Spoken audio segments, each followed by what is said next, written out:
शिक्षा मंत्री ने माना है, आरक्षण घोटाला है। अनुप्रिया दीदी ने माना है, आरक्षण घोटाला। शर्म आती है कि पता नहीं पढ़े लिखे है कि नहीं। जिस आदमी को वो कैसे जान गए कि हम जो है बाहर हो रहे हैं, किस बात का जो है वो पहली बार प्रदर्शन कर रहे हैं, यानी वो चिल्ला चिल्ला के कह रहे हैं कि हम घोटाला हुआ है। सोच देखिए, यहीं से जातिवाद का जो है जन्म होता है।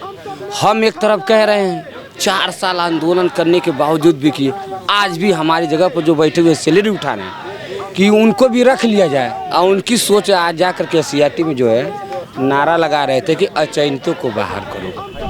तब से लेकर 1 हफ्ते से ज़्यादा का समय हो गया हाई कोर्ट के आदेश का आने के बाद, अभी तक उस पर कोई कार्रवाई नहीं की गई है। हमको यहाँ तक कि कोई डेट नहीं बताई गई है और सिर्फ झूठे आश्वासन, जुमलेबाजी हम लोग को बताई जा रही है। जो SCRT में परसों धरना हो रहा था जनरल का और हम लोग का, जब हम लोग नारेबाजी स्लोगन कर रहे थे, प्रोटेस्ट कर रहे थे, तो वहाँ के जो प्रशासन के लोग थे, अधिकारी थे, वो हम लोग को आते थे, डांटते थे और हमको चुप कराते थे और कहते थे कि आप लोग यहाँ से चले जाइए। और वही जनरल वर्ग के बच्चे जो सामने बैठे हुए थे वो प्रोटेस्ट के लिए बैठे थे और जब नारे लगाते थे उनको सपोर्ट किया जा रहा था। हम सब ने अब ठाना है, युक्ति लेकर जाना है। हम सब ने अब ठाना है, युक्ति लेकर जाना है।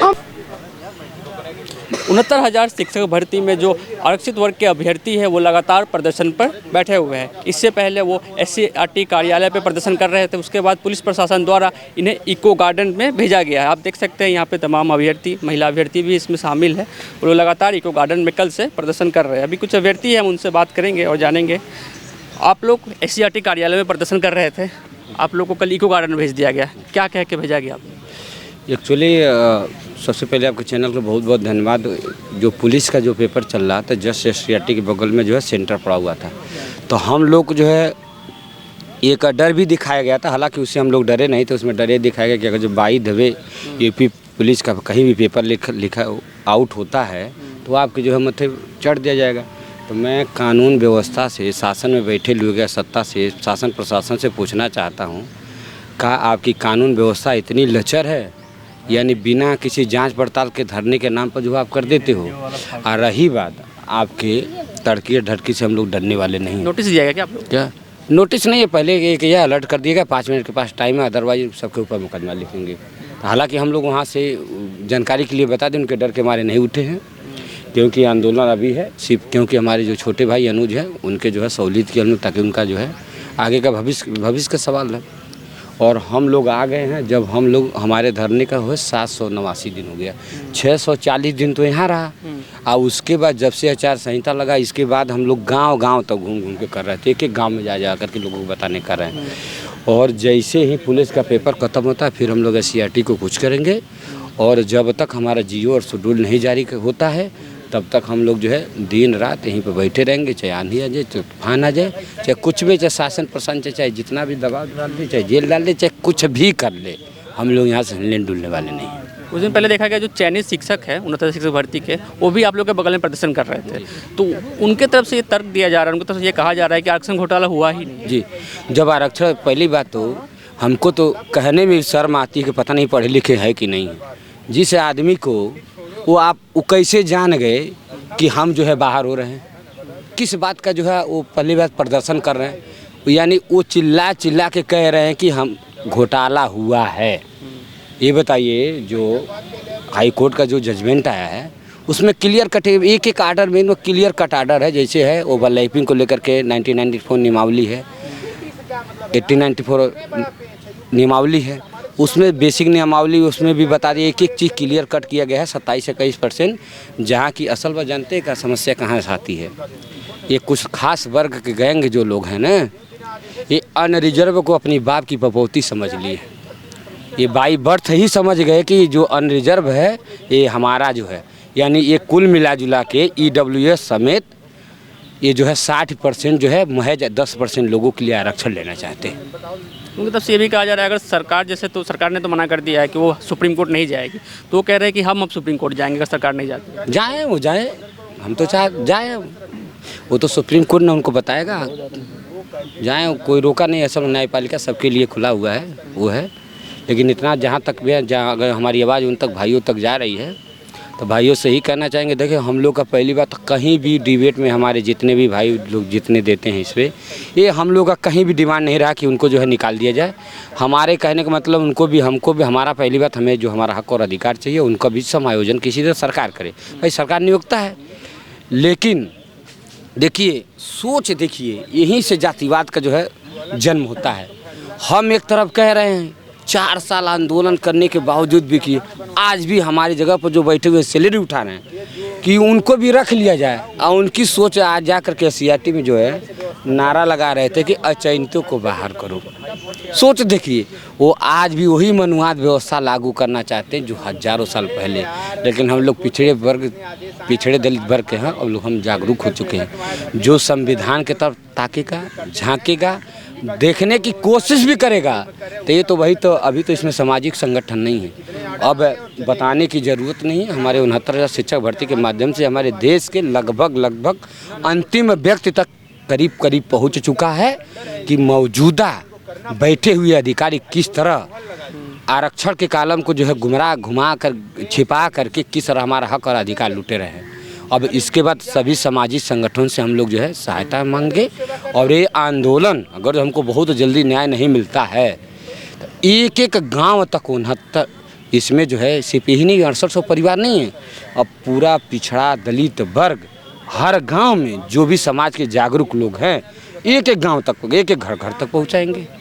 चलिए, तो उनका कहना है कि एक घर तक ही आप अपनी आवाज़ पहुंचाएंगे, और भी कई अभ्यर्थी हैं उनसे बात करते हैं।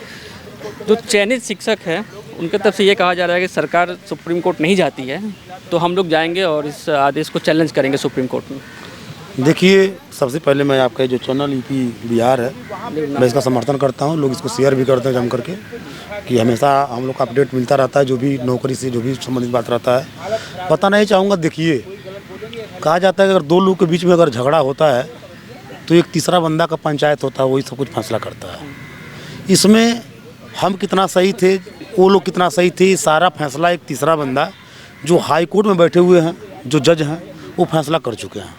सच क्या है, जैसे 2 लोगों के बीच में जब एक खेत है और खेत का अगर एक मेड़ के दोनों तरफ अगर 2 लोगों का अलग अलग विवादित ज़मीन है और उसको फैसला अगर पंचायत कर देती है मिल करके तो उसको मानना जाता है। अब बताइए, जब जैसे ही हाई कोर्ट का निर्णय आता है, क्या ज़रूरत था जनरल वालों को आकर के यहाँ पर SCRT के सामने धरना देने का? यानी आपके नज़र में हाई कोर्ट का कोई वैल्यू ही नहीं है, हाई कोर्ट के निर्णय का कोई मतलब ही नहीं है। अगर जो जितना भी जो तरीका था, जैसे भी तरीका था, जैसे जब चुनाव दौर नज़दीक था तो अधिकारियों का मंशा ठीक नहीं था, बस उन्हें ये दिखाना था कि हमने 69,000 का सीट पूरा कंप्लीट कर दिया। आनन फानन में लिस्ट बनाते वक्त वो इतना बड़ा गड़बड़ी हो गई कि आपको मैं बता दूं एग्जाम्पल के तौर पर, जैसे मान लीजिए 100 सीट है, 100 पोस्ट है, अगर मान लीजिए शिक्षक भर्ती का एग्जाम्पल मैं दे रहा हूँ, उसमें क्या है कि 50 सीट जो है कि जनरल के लिए है, अब 50 सीटें जो है वो भी SC ST और अन्य अदरों के लिए है। हो गया बात, 50 में ये सब हैं सभी, और 50 में वो जनरल लोग हैं। जनरल में किसी की भर्ती हो सकती है? हाँ, जनरल में किसी की भर्ती हो सकती है, संविधान कहता है, लेकिन जनरल में केवल जनरल की भर्ती होगी, ये जनरल वाले छात्र कहते हैं कि जनरल में किसी OBC SC ST के आने का कोई प्रावधान नहीं है। 50 सीट है तो हम लेते रहेंगे, सदियों से लिया हूँ, लेते रहेंगे। ये OBC क्या करेंगे, ST इसमें क्या करेंगे आकर के? अब देखिए, बच्चों का कहना था, अधिकारी ने यही मात्र गड़बड़ी किया, 50 सीट में, जैसे मान लीजिए 50 सीट था तो 50 सीट में OBC का SC का जो भी करके समाहित कर दिया।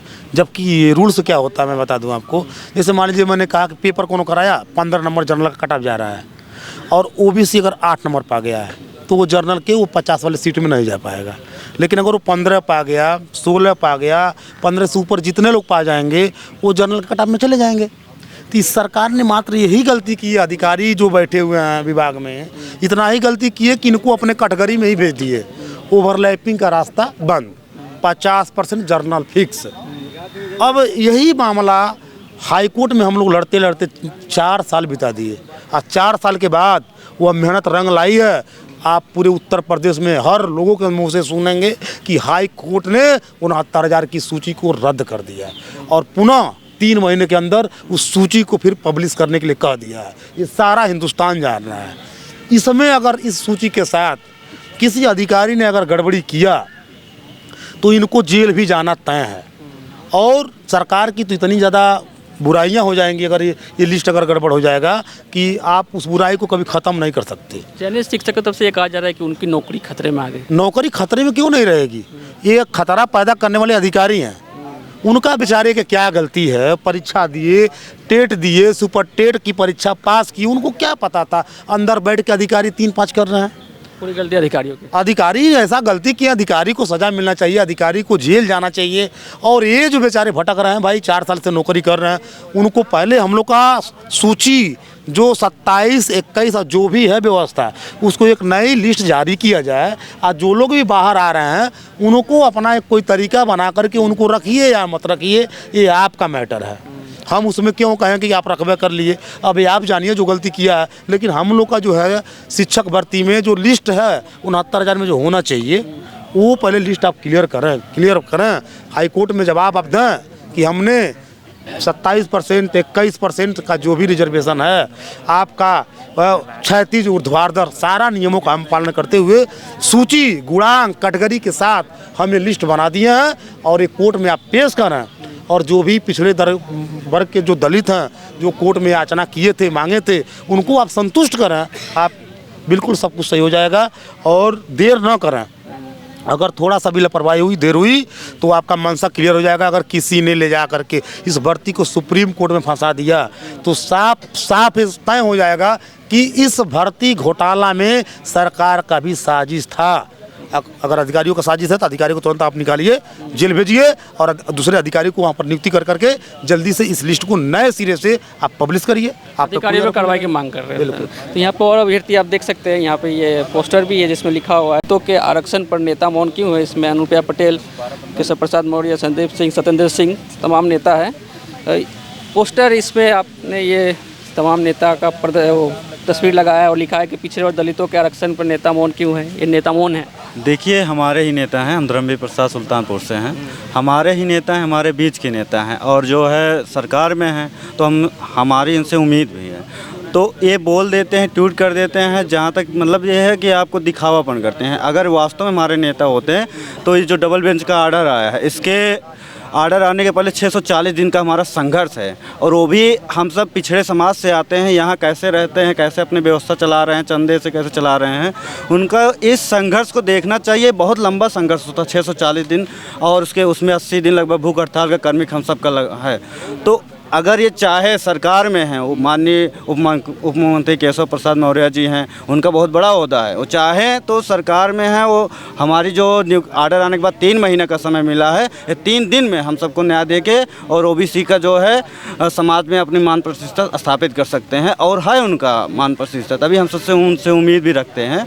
तो यही सब है, इसीलिए हम सब लिखे हैं कि मौन है। वास्तव में चाहें तो हम सब यहाँ आप लोग प्रदर्शन कर रहे थे इतने दिन, आपने बताया इतने दिन आप लोग का संघर्ष चल रहा था, तब तो इनमें से कोई नेता आपसे मिलने नहीं आया।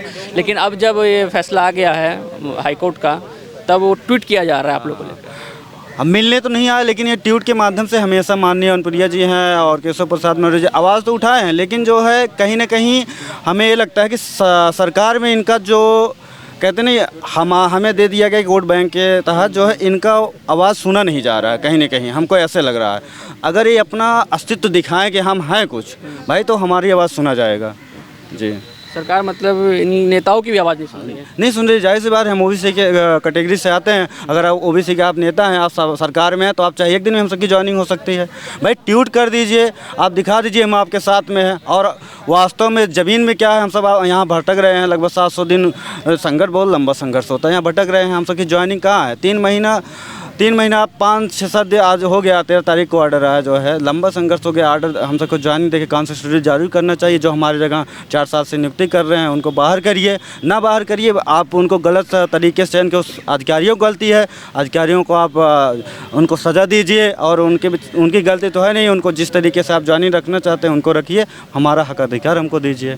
और भी यहाँ पे कई महिला अभ्यर्थी भी है, यहाँ पे हमसे बात करेंगे। क्या नाम है आपका? श्वेता सिंह। कहाँ से आई? सीतापुर से। सीतापुर से आई है। लगातार आप लोग प्रदर्शन कर रहे हैं, पहले SCRT कार्यालय में कर रहे थे, अब आप यहाँ पे इको गार्डन में प्रदर्शन कर रहे हैं। मौसम भी बहुत बीच में बहुत ख़राब रहा, बारिश भी हुई, इस बीच आप लोग लगातार प्रदर्शन कर रहे थे, क्या क्या समस्या आप लोग को सामना करना पड़ रहा है? समस्या क्या, बारिश में भीगते हैं, उसका भी कोई रहने का भी ठिकाना है नहीं, इवेंटली यहाँ वॉशरूम जाने की भी और खाने वाने की कोई भी सुविधा नहीं है। लेकिन उसके बावजूद भी हमारी सरकार, जो हमारे राजा है, जिसने हमें जिसको हम लोगों ने पद पे बिठाया, वो हमारी जिम्मेदारी लेने की वो है, लेकिन उसके बावजूद भी वो देख नहीं रही है और हमारी परिस्थितियों को समझ भी नहीं रही है। और वो चाहे कुछ भी कर ले, कितने भी अत्याचार कर ले, पर हम अपने अधिकारों से हट के नहीं जाएंगे। हमारा जो अधिकार है हम उसे लेकर ही रहेंगे और हमारा सिर्फ और सिर्फ एक ही मांग है, नियुक्ति पत्र। वो जितनी जल्दी नियुक्ति पत्र दे दे, हम यहाँ से आराम से चले जाएंगे, हमें कोई दिक्कत नहीं होगी। नियुक्ति पत्र नहीं मिले तब तो आप लोग हम यहीं बैठे रहेंगे, परिस्थितियाँ चाहे जितनी प्रतिकूल हो, हम उनका सामना करने के लिए तैयार हैं। और भी महिला अभ्यर्थी है कहीं, कहाँ से आई आप? जी, मैं अयोध्या से आई हूँ, मेरा नाम अर्चना शर्मा है। लगातार आप लोग प्रदर्शन में वगैरह पहले SCRT में आप कर रहे थे और अब आपको इको गार्डन में करना पड़ रहा है। जी बिल्कुल, और ऐसा करना उचित भी था हमारे लिए। जैसा कि हम पहले भी ऑर्डर हमारा जब रिजर्व हुआ तो उसके पहले हमारा धरना चल रहा था, तो हम सरकार को सपोर्ट कर रहे थे, शासन प्रशासन को सपोर्ट कर रहे थे।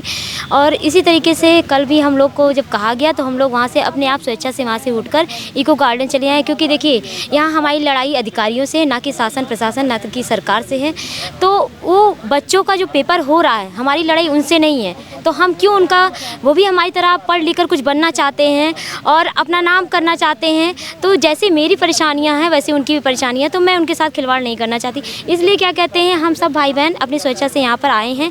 फिलहाल बात हमारी यहाँ पे है, हमारी मांगों को लेकर है। और जैसा कि हम लोग के मन में यही डर बैठा है कि पिछली बार भी सिंगल बेंच का ऑर्डर आया था, लेकिन उसको फॉलो नहीं किया गया। और तब से लेकर मतलब 13 मार्च को हमारा ऑर्डर आया था, लेकिन तब से लेकर आज तक उसको फॉलो नहीं किया गया और हमें न्याय नहीं मिला। और वही डर हम लोग के मन में आज भी बैठा हुआ है कि हाई कोर्ट का आदेश तो आ गया है, लेकिन ये अधिकारी जो बीएससी शिक्षा विभाग में बैठे हुए हैं, मंत्री हैं, वो इस आदेश का पालन नहीं कर रहे हैं और हमें न्याय नहीं दे रहे। क्योंकि जब भी हम इसके पहले जाते थे तो ये कहते थे कि अभी आपका मामला कोर्ट में चल रहा है, पेंडिंग में है, जैसे ही ऑर्डर आपका डिक्लेयर होगा हम उस पर त्वरित आपको न्याय देंगे। तब से लेकर 1 हफ्ते से ज़्यादा का समय हो गया हाई कोर्ट के आदेश का आने के बाद, अभी तक उस पर कोई कार्रवाई नहीं की गई है। हमको यहाँ तक कि कोई डेट नहीं बताई गई है और सिर्फ झूठे आश्वासन, जुमलेबाजी हम लोग को बताई जा रही है। और ये फिर चाहते हैं कि ये मामला सुप्रीम कोर्ट में जाए और हम पिछड़े दलित बच्चे जो इतने दिनों से संघर्ष कर रहे हैं, आगे फिर आगामी 5 साल तक संघर्ष करते रहे, आपस में लड़ते रहे, मरते रहे। वो पिछड़े दलितों के साथ न्याय नहीं करना चाहते हैं। जनरल को पूरा सपोर्ट करते हैं, लेकिन पिछड़े दलितों को सिर्फ वो क्या करते हैं, सिर्फ धिक्कारते हैं, उनको जातिगत गालियाँ देते हैं और उनके साथ बर्बरता करते हैं। और ये मैंने प्रत्यक्ष रूप से हमारे सभी भाई बहनों ने वहाँ पर जो SCRT में परसों धरना हो रहा था जनरल का और हम लोग का, उसमें देखने को पूरा अच्छे से मिल गया। क्योंकि जब हम लोग नारेबाजी, स्लोगन कर रहे थे, प्रोटेस्ट कर रहे थे, तो वहाँ के जो प्रशासन के लोग थे, अधिकारी थे, वो हम लोग को आते थे, डांटते थे और हमको चुप कराते थे और कहते थे कि आप लोग यहाँ से चले जाइए। और वही जनरल वर्ग के बच्चे जो सामने बैठे हुए थे, वो प्रोटेस्ट के लिए बैठे थे और जब नारे लगाते थे उनको सपोर्ट किया जा रहा था। तो मैं ये योगी जी से पूछना चाहती हूँ, ख़ासतौर पे मोदी जी से पूछना चाहती हूँ, क्या इस समाज में, इस देश में पिछड़े दलित होना गुनाह है, जिसकी सज़ा आज तक हम लोग को दी जा रही है? और इतने बड़े आप हो गए हैं, अधिकारी होकर इतने बड़े हो गए हैं कि आप हाई कोर्ट के आदेश का पालन नहीं कर रहे हैं। माननीय मुख्यमंत्री जी के द्वारा अभी जल्द ही ट्वीट किया गया, उनके आदेश का पालन नहीं कर रहे हैं और अपने आप को सर्वोच्च पर रख कर आप हमारे साथ खेल कर रहे हैं, जैसे पिछली बार आपने हमारे हक अधिकार को छीना था। इसलिए हमारी सिर्फ एक ही, हम सब बच्चों की एक ही मांग है, हमारा काउंसलिंग शेड्यूल जारी किया जाए, हमारी डेट निर्धारित की जाए, हमें हमारे हाथ में नियुक्ति पत्र देकर हमें हमारे घर वापस भेजा जाए। अन्यथा यहाँ से कोई भी नहीं जाएगा। अगर आप अपनी मनमानी करेंगे तो यहाँ से सिर्फ लाशें जाएंगी, जिसका परिणाम आपको भुगतना पड़ेगा। पक्षपात का आरोप लगा रही हैं। जी बिल्कुल, कास्टिसिज्म हो रहा है, क्योंकि वो परसों के धरने में हम लोग को देखने को मिल गया। जनरल वर्ग के बच्चे सामने बैठे हुए थे, उनको सपोर्ट किया जा रहा था और वही हम पिछड़े दलित बच्चे जो 4 साल से संघर्ष कर रहे हैं और अभी भी संघर्ष कर रहे हैं हाई कोर्ट के आदेश के आने के बाद भी, लेकिन अभी तक हम लोग के साथ सिर्फ कास्टिसिज्म ही हो रहा है। देखिए, पुलिस भर्ती पेपर जो इस समय पूरे प्रदेश में चल रहा है, उसकी गंभीरता को देखते हुए प्रशासन ने कहा कि चूँकि जहाँ पे आप लोग बैठे हैं वहाँ से मुश्किल से 100 कदम की भी दूरी नहीं है, वहाँ पे भर्ती प्रक्रिया का जो पेपर है वो चल रहा है। तो सावधानी के लिए उन्होंने कहा कि कल को कोई दिक्कत होती है, परेशानी होती है या आप ही के बीच में बैठ के आके कोई जो है इसको डिस्टर्ब करना चाहता है प्रक्रिया को, तो इससे बेहतर है कि आप लोग सावधानी बरतें और हमारा सहयोग करें। 5-6 दिन की बात है, तब तक आप अपना प्रोटेस्ट इको गार्डन धरना स्थल पर कर लीजिए। उसके बाद आप यहाँ पर आकर बैठिएगा। हमारी तरफ से कोई जो है दिक्कत नहीं होगी, हम आपको मना नहीं करेंगे। एक बाकायदा उन्होंने नोटिस भी दिया तो हम लोगों ने नोटिस एक्सेप्ट किया उनसे, ठीक है भाई हम पूरी जिम्मेदारी लेते हैं, लेकिन उसके बाद भी उनको ऊपर से शायद दिशा निर्देश था कि यहाँ पे प्रोटेस्ट नहीं चलना चाहिए, क्योंकि जो विद्यालय वहाँ के प्रिंसिपल ने भी शायद लिखा था शासन को। तो हम लोगों ने उनकी जो सुरक्षा है उसकी दृष्टि को देखते हुए यहाँ पर खुद को स्थापित किया है, यहाँ पे आए हैं। और पुलिस भर्ती प्रक्रिया का संपन्न होने के बाद जैसे पेपर ख़त्म होंगे हम लोग पुनः SCRT पे पहुँचेंगे। एक बात बिल्कुल तय है कि जब तक माननीय हाईकोर्ट के आदेश के अनुपालन में पूरी चयन सूची संशोधित होकर पूरे 27 और 21% जो हमारा संवैधानिक आरक्षण है वो नहीं मिल जाता, तब तक ये आंदोलन SCRT पर ही चलेगा। इस बात में कोई संशय की बात नहीं है। हम सभी लोग दोबारा वहाँ पर उपस्थित होंगे और पूरी मजबूती से अपनी बात को वहाँ पर रखने का काम करेंगे, और तब तक रखेंगे जब तक ये चयन सूची दोबारा संशोधित होकर जारी नहीं हो जाती। आप लोग जहाँ प्रदर्शन कर रहे थे SCRT में, वहीं पे देखा गया कि जो चयनित शिक्षक है वो भी प्रदर्शन कर रहे थे और उनके तरफ से ये तर्क दिया जा रहा था, ये बात कही जा रही थी कि आरक्षण घोटाला हुआ ही नहीं। देखिए, दुनिया में कोई भी आदमी ऐसा नहीं होगा जो गलत कार्य में शामिल होगा और ख़ुद को दोषी बताएगा। सज़ा मिलने तक हर अपराधी अपने आप को निर्दोषी बताता है। तो अभी डबल बेंच ने कह दिया है कि ये नियुक्तियाँ गलत हैं। और मज़े की बात ये सुनिए, अभी तक सरकार ने लिस्ट को रिवाइज भी नहीं किया, तो उनको कैसे पता है कि वो गलत लोग हैं जो यहाँ सड़कों पे आ गए। इसका मतलब वो मान के चलते हैं कि वो गलत हैं, वो अवैध तरीके से वहाँ पे घुसे हैं। तो सुनने में आ रहा जानकारी जो हम लोगों को दी जा रही है कि सरकार उनके लिए भी वैकल्पिक व्यवस्था तलाश रही है, इसीलिए थोड़ा सा डिले हो रहा है। तो हम लोग भी नहीं चाहते उनको बाहर किया जाए, लेकिन हाँ उसकी ये शर्त नहीं होनी चाहिए कि हमारा जो संवैधानिक आरक्षण है 27 और 21% आरक्षण से एक भी सीट कम नहीं मिलनी चाहिए। ये विभाग में बैठे अधिकारियों को सुनिश्चित करना पड़ेगा, उत्तर प्रदेश सरकार को सुनिश्चित करने पड़ेगा। अन्यथा की स्थिति में ये आंदोलन और भी विकराल रूप लेगा। अभी तो लोग जो है ये पुलिस भर्ती पेपर की वजह से हमने लोगों को अपने वापस भेजा है। जैसे ही परीक्षा संपन्न होगी इस बार और दुगनी संख्या में लोग यहाँ पर इकट्ठा होने का कार्य करेंगे। इन दिनों के बीच आप लोग की कई मीटिंग भी हुई, अधिकारियों से कई बैठक भी हुई, तो उस मीटिंग से क्या निष्कर्ष निकल के आया? देखिए, अभी जो मीटिंग हो रही है उसमें हम लोगों को बताया यही जा रहा है कि हम प्रक्रिया में हैं, हम प्रक्रिया को देख रहे हैं, तमाम मीटिंगें हो रही हैं, बहुत सारी उलझने हैं, अड़चने हैं इसमें, उसको सुलझाने का प्रयास कर रहे हैं। लेकिन साथ ही साथ अभी कोई ऐसा स्पष्ट जो है उनकी तरफ से स्पष्टता नहीं दिखाई दे रही है। गोल गोल घुमाने की बातें हो रही हैं। हालांकि कुछ जगह हम लोगों ने अपने व्यक्तिगत सोर्सेज से पता किया है तो वास्तव में मीटिंगें हो रही हैं, मंथन चल रहा है। लिस्ट को लेके कोई दिक्कत नहीं है, बस समस्या केवल ये है कि जो गलत नियुक्तियाँ हैं उन पर शासन ने भी कोई निर्णय नहीं लिया है और उनको किस तरह से समायोजित करना है इसके लिए न्याय विभाग से राय मांगी गई है। 2-3 प्रपोजल भी बना के भेजे गए हैं जिस पे सहमति बनेगी, या हो सकता है उसको कैबिनेट में पास करके वो पद स्वीकृत किए जाएं, विशेष परिस्थितियों का बता के सुपरन्यूमेरिक पोस्ट क्रिएट की जाए कैबिनेट से। ऐसा कुछ प्रस्ताव बना के वो लोग उनको समायोजित करने का कार्य करेंगे, उसके बाद ही ये लिस्ट सामने आ पाएगी। ऐसा विभाग में जो है सूत्रों से हम लोग अपने पता कर पा रहे हैं। जानकारी ये भी मिल रही है कि आप लोग की तरफ से सुप्रीम कोर्ट में कैफियत दाखिल किया गया है। वो इसलिए किया गया, देखिए ये अधिकारी बहुत बदमाश हैं, इनके ऊपर भरोसा नहीं कर सकते हम लोग। ये अपने किसी आदमी को यहाँ से सुप्रीम कोर्ट भेज देंगे ताकि ये मामला दोबारा लंबित हो जाए, तो वहाँ पे एक पक्षी कोई फैसला ना हो, स्टे ना हो जाए। तो हम लोगों ने एक कैवियट वहाँ पे डाल रखी है कि जब भी ये मामला यहाँ पे न्यायालय की चौखट पर, सर्वोच्च न्यायालय की चौखट पे आए, तो स्टे वगैरह देने से पहले एक बार हमारा भी पक्ष सुना जाए, उसके बाद ही उस याचिकाओं पर कोई अपना जो बिंदु हो या कोई पॉइंट अपना सुप्रीम कोर्ट दे। मतलब आपकी भी बात सुनी जाए उस? हाँ जी, कोई भी फैसला लेने से पहले? बिल्कुल, कोई भी उस पर स्टे जैसा कुछ देने से पहले, अपना ओपिनियन देने से पहले सुप्रीम कोर्ट हमारी भी बात सुने, इसलिए हम लोगों ने वहाँ पे कैवियट डाली। तो ये थे हमारे साथ विजय यादव। इसके साथ ही हमने कई अभ्यर्थियों से बात की, कई महिला अभ्यर्थियों से भी बात की। उनका साफ तौर पर कहना है कि अधिकारी जो सरकार है उनको काउंसलिंग शेड्यूल जल्द से जल्द जारी करें ताकि हम विद्यालय जा सकें और अपनी जो सेवा है वो दे सकें। और जब तक काउंसलिंग शेड्यूल और नियुक्ति पत्र जारी नहीं हो जाता तब तक इनका प्रदर्शन यूं ही जारी रहेगा। न्यूज़ नाउ भारतवर्ष के लिए अजित राय, लखनऊ।